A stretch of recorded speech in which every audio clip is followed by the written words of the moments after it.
They said my son couldn't enter the country. They said his passport was invalid. But I knew the truth.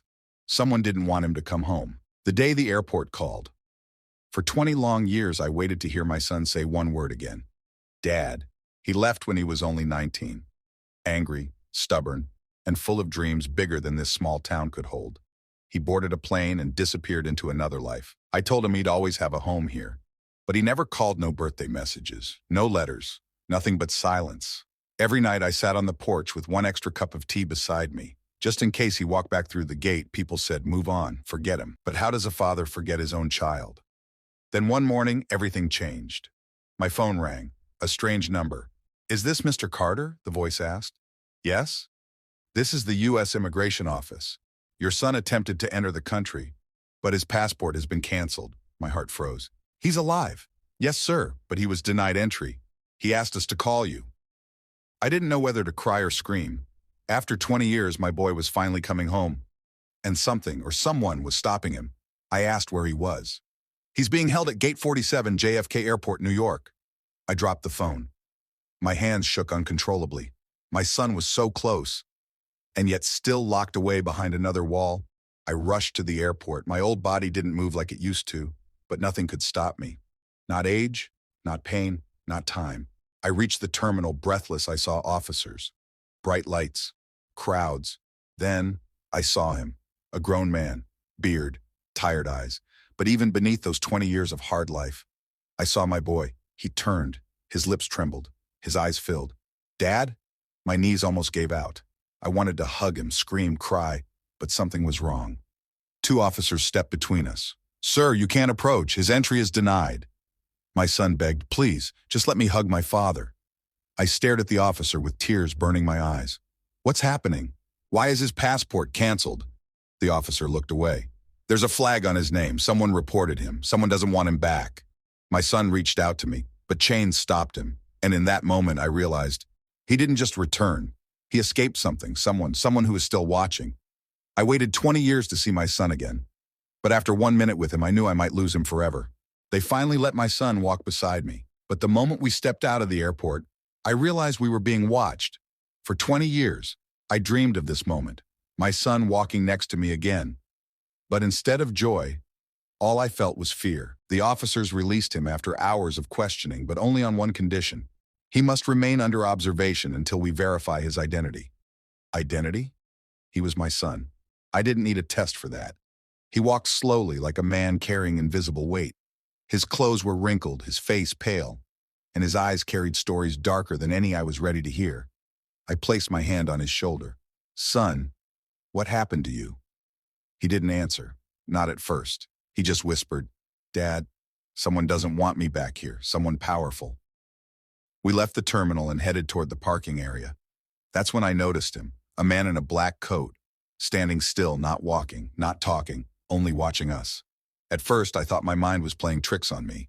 But when we walked, he walked. When we stopped, he stopped. My son noticed too. His back straightened. His voice dropped. He followed me from the immigration desk. Who is he? My son swallowed hard, fear trembling in his jaw. I used to work overseas, construction jobs, shipping docks, things that paid in cash. One day I signed a contract I shouldn't have. I thought it was just heavy labor. He looked at me. It wasn't. I didn't understand, not fully, but I saw the fear in my son's eyes, and I trusted that more than any explanation. We got into my old car. I tried to drive calmly, but my hands were shaking. My son kept looking in the mirror. He's still behind us. Maybe it's just a highway exit. No, Dad, he's been watching for months.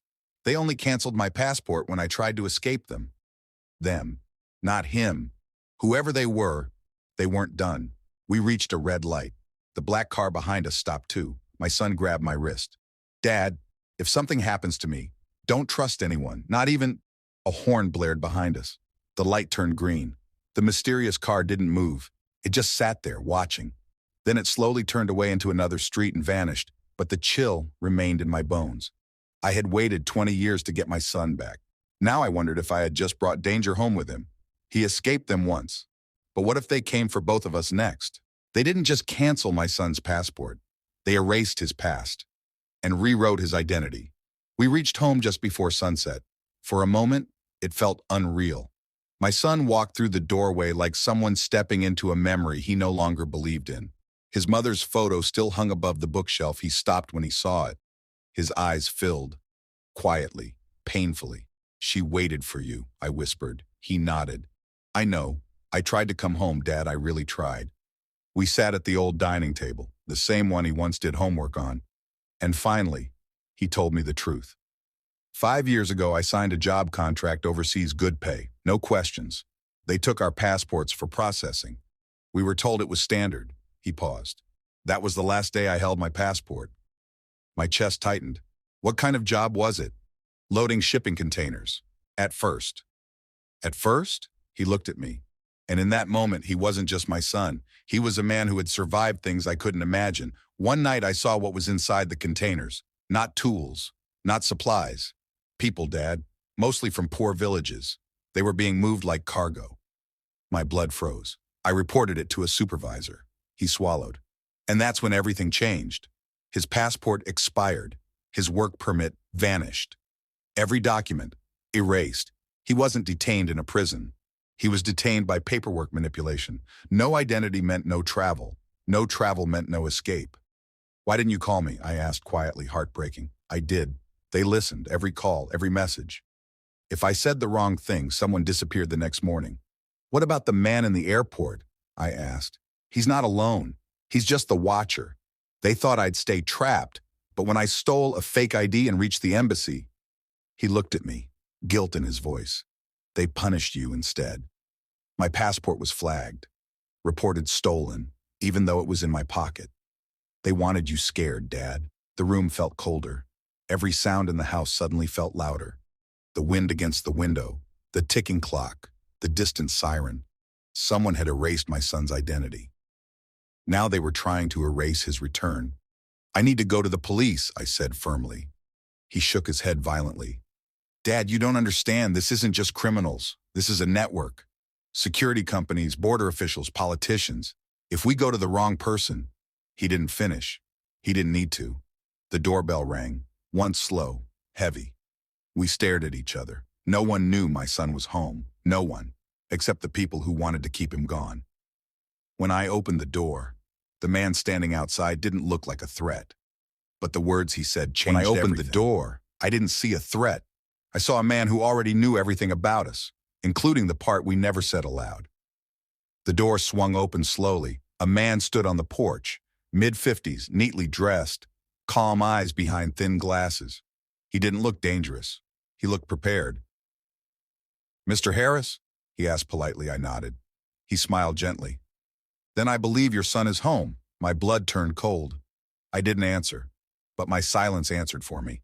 He lifted a small black folder and opened it just enough for me to see an ID badge, Department of Homeland Security. My heart kicked hard against my ribs. "I think we should talk," he said quietly. My son appeared behind me, frozen. The man's eyes softened when he saw him. "Ethan," he said calmly, "you've had a long journey." My son didn't move. "Are you here to take me back?" he asked. "No," the man replied. "I'm here because the people who controlled you are losing control. And you're not the only one who escaped." He stepped inside without asking permission, not forcefully, but with the confidence of someone who already had permission from someone above us both. He placed the folder on our table and opened it. Inside were photos, not of my son, but of dozens of men, different faces, different ages, all in the same uniform, my son described. "All of them went missing overseas," the man said. "All of them lost passports. All of them declared dead or untraceable." My son's hands trembled. "You knew about us?" he whispered. "We knew something was happening," the agent replied. "But we didn't know where the bodies were going until someone leaked an internal shipping manifest that someone was you, Ethan." He turned to me. "Your son didn't just try to escape.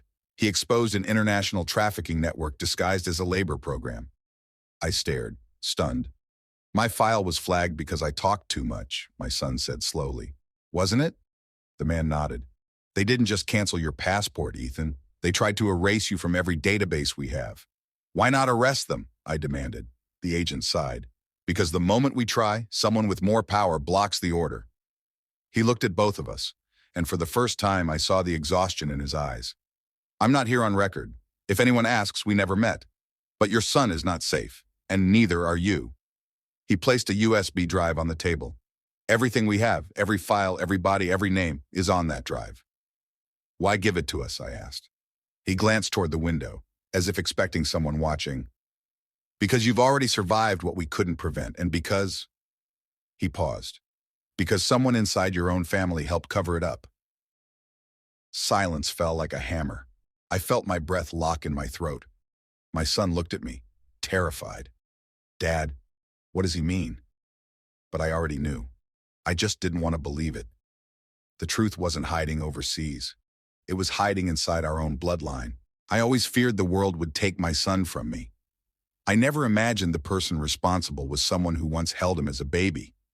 For a long moment, no one spoke.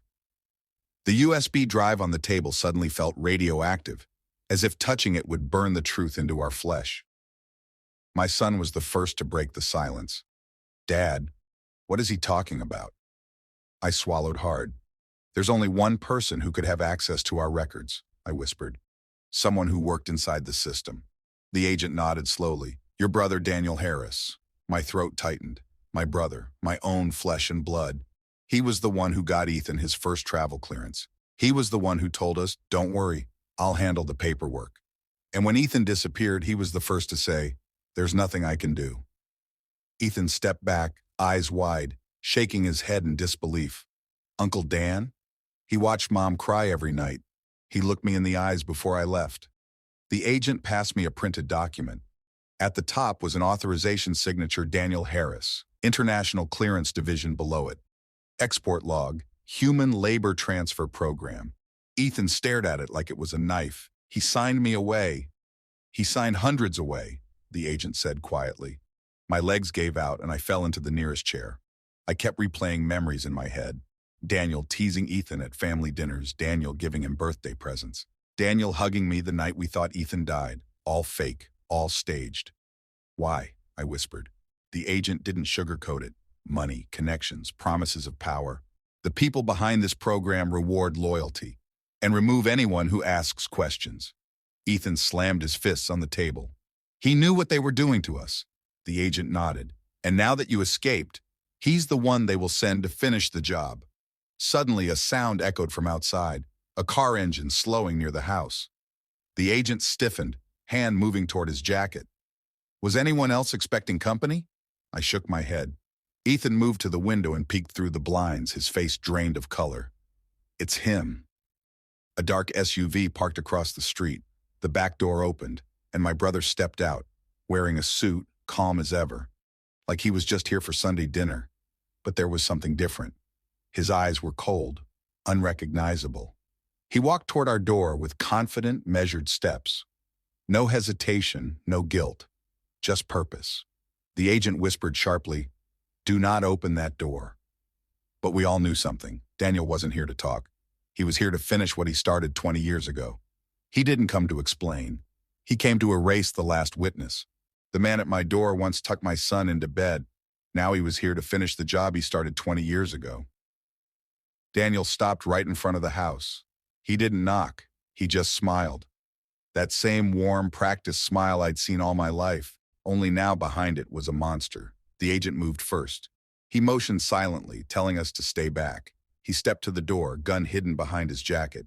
Daniel spoke before anyone opened it. "You have something that doesn't belong to you." His voice was calm, too calm. The agent cracked the door open just enough to speak. "You're not walking out of here with anything." Daniel chuckled, a quiet, casual sound that made my skin crawl. "Agent Pierce, do you really think this is your case?" he said. "You're standing inside a house that's already been ordered for clearance." Ethan froze. "Clearance?" he whispered. I knew the word, because that was what they called it overseas when someone was erased from every system, every file, every memory. Daniel turned his head just slightly, as if talking to someone unseen. "Bring them in." Before the agent could react, two more figures stepped out of the SUV, dressed in plain black, masks covering their faces. They moved like men trained to end things quickly. The agent shoved the door shut and locked it. "Back room, move!" We sprinted through the hallway. My heart hammered like it wanted out of my chest. Glass shattered behind us. They were inside. The agent turned, weapon raised. I grabbed Ethan's hand. This way!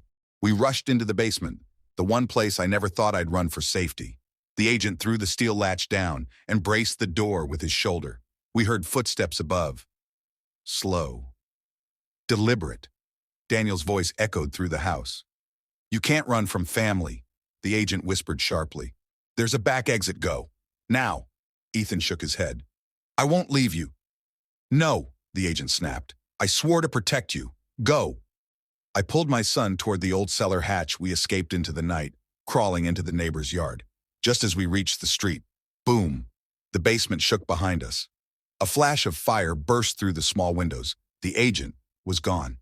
Ethan fell to his knees, crying silently.